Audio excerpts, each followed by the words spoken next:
백한영 목사의 교회를 갱신하는 5분입니다.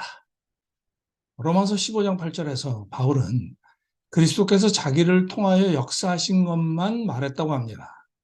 바울은 복음만 말했다는 건데요. 우리도 그런가요?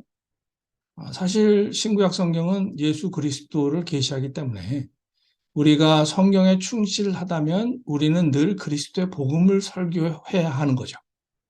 그런데 복음이 뭐죠? 물으면 거의 예수님이 우리를 대신해서 죽으시고 부활하시니 우리가 영생을 얻었다라는 대답을 듣습니다.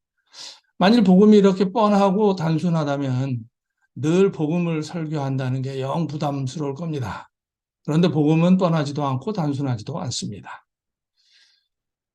성경은 복음을 다양하게 묘사합니다.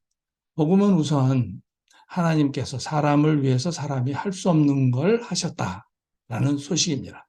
하나님께서 우리가 할 수 없는 세 가지를 하셨습니다. 하나님께서 예수 그리스도 안에서 자신을 완전히 비우셨습니다. 예수 그리스도께서 십자가에서 죽으시고 부활하셨습니다. 승리를 완성하시기 위해서 그리스도께서 다시 오십니다. 그리고 신약 성경은 복음을 최소한 세 가지 모습으로 기술하고 있죠. 복음으로 인한 세 가지 영적인 열매가 있는 겁니다. 공관복음에서는 복음이 하나님의 나라 또는 천국으로 묘사됩니다. 요한복음에서는 복음이 영생으로 표현됩니다. 바울 서신에서는 복음이 대속과 칭의로 나타납니다. 하나님께서 하신 것 셋과 영적인 열매 셋을 조합하면 9가지가 됩니다. 그러니까 성경은 기본적으로 복음의 9가지 모습을 말씀하고 있습니다. 예수님이 우리를 대신해서 죽으시고 부활하시니 우리가 영생을 얻었다는 9모습 중에 하나에 불과합니다. 9모습은 다음과 같습니다. 하나님께서 예수 그리스도 안에서 자신을 비우셔서 우리가 하나님 나라 백성이 되었다. 하나님께서 예수 그리스도 안에서 자신을 낮추셔서 우리가 영원한 생명을 얻었다.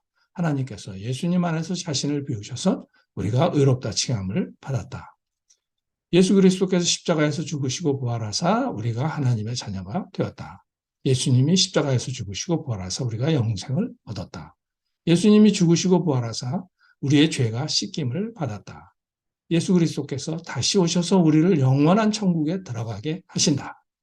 예수님이 다시 오셔서 우리를 부활하게 하시고 우리는 영원히 산다. 예수 그리스도께서 다시 오셔서 우리를 완전히 의롭게 하신다. 이 9모습에다가 복음이 우리 삶에 끼친 영향을 추가하면 복음은 청자에게 더욱 다양한 모습으로 전달됩니다. 복음은 실로 다양한 모습을 지니기 때문에 다양한 모양으로 살아가는 사람들에게 연결될 수 있고 깊은 영향을 끼치게 되죠. 우선 자유를 한번 생각해 볼까요?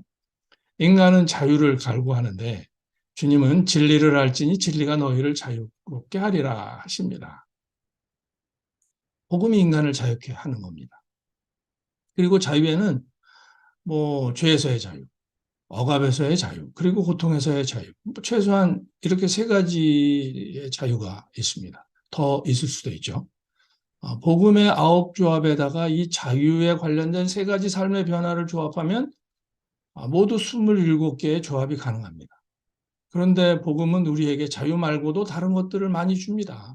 복음이 우리 삶에 주는 변화에는 치유도 있고 회복도 있고 우상타파도 있고 축복 등등 많이 있습니다.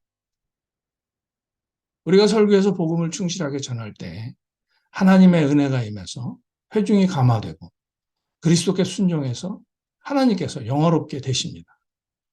이를 위해서 무엇보다도 먼저 설교자 자신이 늘 복음으로 은혜를 받아야 합니다. 그러기 위해서는 말씀과 기도를 통해서 늘 복음을 들으셔야 합니다. 복된 하루 되시기 바랍니다.